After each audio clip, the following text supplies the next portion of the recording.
I remember the knock, 3 sharp raps against my door.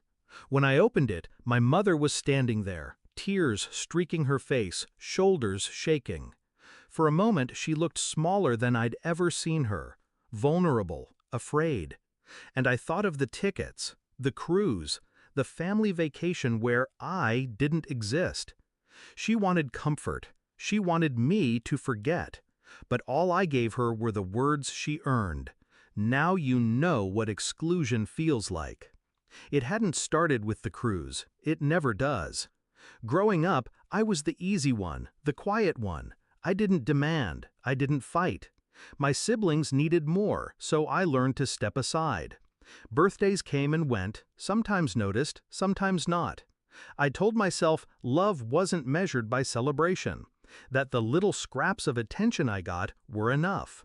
But hope is a dangerous thing. It keeps you believing in people long after they've shown you who they are.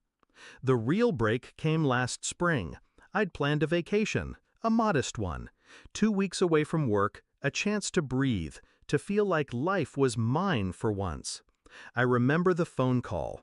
My father's voice was firm, almost rehearsed. "Money's tight this year. We all need to make sacrifices. It wouldn't be right for you to go while the rest of us are struggling." The guilt worked. It always had. I canceled. I swallowed the disappointment. I told myself family comes first. 2 weeks later, I found the envelope. It was on their kitchen counter, half covered by a stack of mail. Thick cardstock, cruise line branding splashed across the front. Curiosity made me open it. What I found made my hands go cold. Cabin assignments, travel dates, excursions booked. Not just for my parents, for my sister, her husband, their kids, for my brother and his girlfriend. Everyone. Everyone except me. My father's words rang in my head. Money's tight this year. Tight enough to cancel my trip, but not theirs. Not the one I wasn't even invited to. I put the papers back exactly as I'd found them. I didn't say a word. But something in me shifted that day. Anger wasn't useful. Confrontation wasn't satisfying. What I wanted was balance, justice. So I waited. And when opportunity appeared, I was ready. It came in the form of my parents' finances. I'd helped them with their bills before, set up online banking, passwords, automatic payments. They trusted me because I'd never taken advantage. That trust became my weapon. I didn't drain their accounts. I didn't steal. I redirected. Over the next few months, I adjusted small things. The property taxes, paid late, quietly. The insurance premium, missed once, then twice. Subscriptions canceled. Credit card points transferred to a travel account under my name. Each move was subtle, unnoticeable, until the weight of it all pressed down. Meanwhile, I invested in myself. Courses, a certification, travel. The very things they said I couldn't have. Every step forward for me was a step down for them. By summer's end, the cracks in their perfect image began to show. My sister called, complaining. Mom's freaking out about money. Dad's losing sleep. I listened, neutral, offering nothing. By fall, the stress was obvious. My father looked older. My mother's voice carried a tremor. They whispered about bills, about mistakes, about not knowing how it had unraveled so fast. I knew. And then came the knock. My mother at my door, breaking. She cried about betrayal, about feeling left out by her own children, about the sting of being excluded from plans she thought she should be part of.